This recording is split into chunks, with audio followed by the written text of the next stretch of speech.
Hyderabad to కడపకి bus journey చేసి కడపకి reach అయ్యాక ఆటోలో తొలి గడప శ్రీ లక్ష్మీ వెంకటేశ్వర స్వామి టెంపుల్ దగ్గరికి చేరుకున్నాం. అక్కడ ఉన్న కళ్యాణకట్ట ప్లేస్లో ఫ్రెష్ అప్ అయ్యి ఆలయాన్ని దర్శించుకొని స్వామివారిని దర్శించుకొని పక్కనే ఉన్న లక్ష్మీ అమ్మవారిని కూడా దర్శనం చేసుకున్నాం. అక్కడ ప్రసాదం తిని అక్కడి నుంచి ఆటోలో కడప అమీన్ పీర్ దర్గా, అదే అండి పెద్ద దర్గాకు చేరుకున్నాం. కడప పెద్ద దర్గాను దర్శనం చేసుకుని దర్గా విశిష్టత తెలుసుకుని అక్కడ కాసేపు కూర్చుని ప్రార్థన చేసుకున్నాం. అక్కడి నుంచి ఆటోలో బయలుదేరి వెళ్ళాం. అయితే కడప శ్రీ లక్ష్మీ వెంకటేశ్వర స్వామి టెంపుల్ గురించి, దర్గా గురించి ఒక విషయం తప్పకుండా చెప్పాలి. మత సామరస్యానికి ప్రతీక అని చెప్పాలి. దర్గాకి హిందువులు, ముస్లింలు కూడా వస్తారు. అలాగే వెంకటేశ్వర స్వామి టెంపుల్కి హిందువులు, ముస్లింలు కూడా ప్రత్యేకంగా వచ్చి స్వామివారిని దర్శనం చేసుకుంటారు. ఇక దర్గా నుంచి మా ప్రయాణం మొదలు నెక్స్ట్ ఒంటిమిట్ట కోదండ రామాలయానికి ఆటోలో చేరుకున్నాం. ఒంటిమిట్ట రామాలయంలో కేసులలో చెక్కబడ్డ రాముడు, సీత, లక్ష్మణ స్వాములను దర్శించుకొని ఆలయ గోపురాలు, ఆలయంలో చెక్కబడ్డ శిల్పాలు, శిలాశాసనాలు చూసి తరించాం. ఈ ఆలయం గురించి ప్రత్యేకంగా చెప్పుకోవాలి. ఇది ఒక పురాతన ఆలయం. హనుమంతుల వారు రాముల వారిని కలవక ముందు ఆలయమట. భారతదేశంలో ఉన్న ఒకే ఒక్క రామాలయం అండి, హనుమంతుల వారు లేని ఒకే ఒక్క రామాలయం ఒంటిమిట్ట కోదండ రామాలయం. ఈ ఆలయంలో హనుమంతుల వారి విగ్రహం లేదు కాబట్టి ఈ ఆలయం ఎదురుగా సంజీవరాయ టెంపుల్ ఉంటుందండి. ఇక్కడ స్వామివారిని దర్శనం చేసుకున్నాం. పక్కనే అన్నప్రసాద కౌంటర్ ఉంటుంది. అక్కడ ఫ్రీ భోజనం చేసి ఆటోలో మళ్లీ మా ప్రయాణం మొదలైంది. ఒంటిమిట్ట కోదండ రామాలయం నుంచి మేము సిద్ధవటం ఫోర్టుకి సిద్ధవటం ఫోర్టు మిస్ చేద్దాం అనుకున్నాను. కానీ సిద్ధవటం ఫోర్టుకి వెళ్లి చూస్తే నిజంగా రియలైజ్ అయ్యాను, చాలా మంచి లొకేషన్ అన్నమాట. ఈ నిర్మాణాన్ని తప్పకుండా మీరు గనక కడపకు వెళితే మిస్ చేయకుండా చూడండి. సిద్ధవటం ఫోర్టు నిర్మాణం గురించి చాలా ప్రత్యేకంగా చెప్పుకోవాలి. ఎంత నైపుణ్యంగా చెక్కారు అంటే అసలు మాటల్లో వర్ణించలేనంత అద్భుతంగా ఉంటుంది. లొకేషన్ మాత్రం సూపర్. అసలు వ్యూ, అసలు లొకేషన్ ఈ మెట్లెక్కిన తర్వాత కనపడుతుందన్నమాట. చుట్టూతా కొండలతో చాలా అద్భుతంగా ఉంటుంది ఈ కోట నిర్మాణం. శత్రు దుర్భేద్యమైన కోటగా ప్రసిద్ధిగాంచింది ఈ సిద్ధవటం ఫోర్ట్. ఈ సిద్ధవటం ఫోర్ట్లో మా పిల్లలు బాగా ఎంజాయ్ చేశారు. లొకేషన్ సూపర్గా ఉండటం, చుట్టూ కొండలతో ఉండటం, పైకి ఎక్కిన తర్వాత చుట్టూ లొకేషన్ మాత్రం చాలా బాగుంటుంది. లోపల కూడా చాలా నిర్మాణం అద్భుతంగా ఉంటుంది.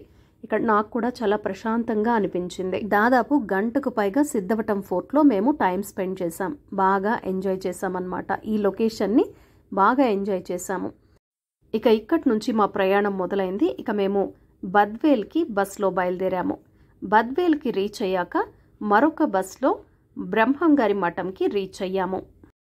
బ్రహ్మంగారి మఠంలో బస్ దిగగానే ఫస్ట్ మేము రూమ్ ఎక్కడ దొరుకుతుందా అని వెతుక్కున్నాం. రూమ్ తీసుకొని ఫ్రెష్ అప్ అయ్యి దర్శనానికి వెళ్ళిపోయాం. సుమారుగా సాయంకాలం 6 గంటల సమయం. నేరుగా దర్శనానికి వెళ్ళిపోయాం. హాయిగా దర్శనం చేసుకున్నాం. చాలా చక్కగా ప్రశాంతంగా దర్శనం జరిగింది. చాలా రిలాక్స్ అయిపోయాను నేను మాత్రం.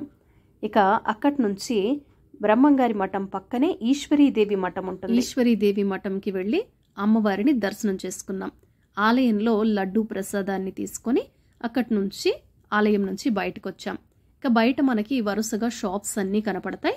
అక్కడ పిల్లలు అక్కడ ఇష్టపడతారు కాబట్టి అక్కడ మేము టిఫిన్ చేసాము. అలాగే పానీపూరి కూడా తిన్నామన్నమాట. ఇక నేరుగా రూమ్కి వెళ్ళిపోయి రెస్ట్ తీసుకున్నాం. మొత్తానికి మా డే 1 జర్నీ ఇలా సాగింది. మేము తీసుకున్న రూమ్ నుండి టెంపుల్ వ్యూ మనకి ఇలా కనపడుతుంది. ట్రావెలింగ్లో ఇది మా డే 2 జర్నీ. ఉదయం లేసి ఫ్రెష్ అప్ అయిపోయి మళ్ళీ ఒకసారి బ్రహ్మంగారి మఠం, ఈశ్వరీదేవి మఠం దర్శించుకోవాలనుకున్నాం. ఇప్పుడు మనం ఈశ్వరీదేవి టెంపుల్ దగ్గర ఉన్నాము. లోపలికి వెళ్దాం. ఈశ్వరీదేవి మఠం ఎంట్రన్స్ అన్నమాట ఇలా ఉంటుంది. మనం ఇప్పుడు ఈశ్వరీదేవి మఠంలోకి వెళుతున్నాము. ఇక్కడ ముందుగా గణపతి ఆలయం ఉంది.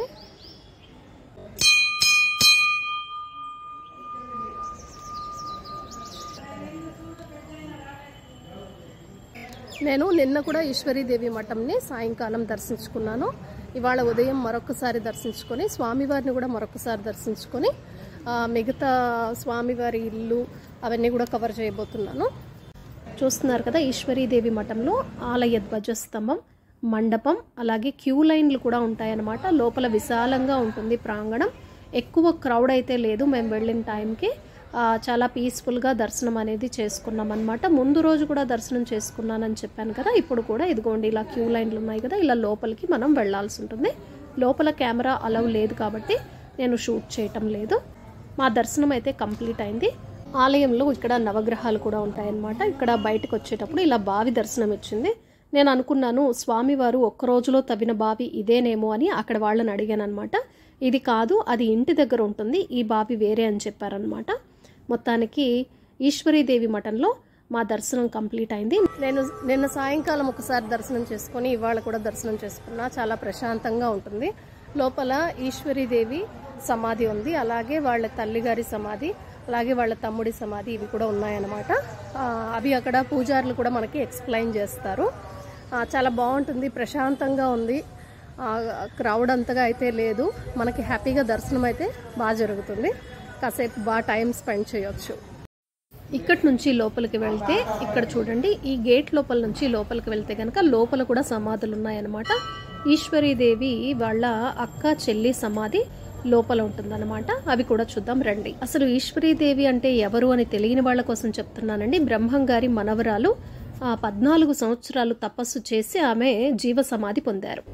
మనం చూస్తున్నాం కదా, ఇక్కడ ఈశ్వరీదేవి వారి అక్క చెల్లెళ్ళ సమాధి ఉందన్నమాట. అది కూడా కవర్ చేశాను. అక్కడే పక్కన శివాలయం కూడా ఉంటుందన్నమాట. ఇదిగోండి లోపల చూడండి శివాలయం.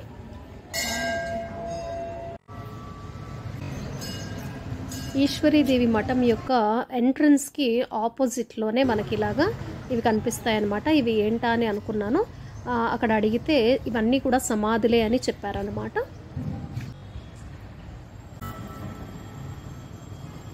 ఈశ్వరీదేవి మఠంలో చూడాల్సినవన్నీ చూసేసాము. ఇక బయటకు వస్తున్నాను. నెక్స్ట్ ఇప్పుడు స్వామివారిని కూడా మరొకసారి దర్శనం చేసుకొని నెక్స్ట్ ఇంకా చూడాల్సిన ప్రదేశాలు ఉన్నాయి, అవన్నీ చూద్దాం. రోడ్డుకి ఇరువైపులా ఇలా షాప్స్ కనిపిస్తాయి. మనకు కావాలంటే ఏమైనా వాటిల్లో పర్చేస్ చేసుకోవచ్చు. ఎదురుగా కూడా ఒక టెంపుల్ ఉంది. మేము ఈ ఆలయానికి వెళ్ళలేదు. ఇది ఆలయ ప్రధాన ద్వారం అన్నమాట. బయట నుంచి చూసినప్పుడు ఇలా మనకు కనపడుతుంది ఆలయం. ఇక్కడ బయట కాళ్ళు కడుక్కునే ప్లేస్ ఉంటుంది. నేను నిన్న కూడా స్వామివారిని సాయంకాలం దర్శనం చేసుకున్నాను. మరొకసారి దర్శనం చేసుకోవాలనిపించింది. ఇప్పుడు మరొకసారి వచ్చాను దర్శనానికి. తప్పకుండా చూడాల్సిన ప్రదేశాలు కూడా చాలా ఉన్నాయి, అన్నీ కవర్ చేస్తాను. తప్పకుండా చూడండి. క్యూ లైన్, ఇది క్యూ లైన్. మనం ఈ దారి గుండానే దర్శనానికి వెళ్ళాల్సి ఉంటుంది.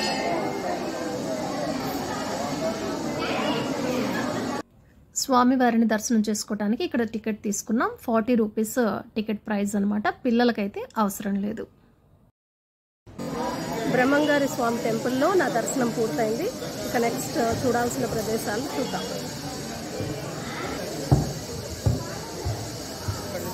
ఈశ్వరీదేవి మఠం దర్శించుకున్నప్పుడు అక్కడ ఆలయంలో పండితులు అడిగారనమాట.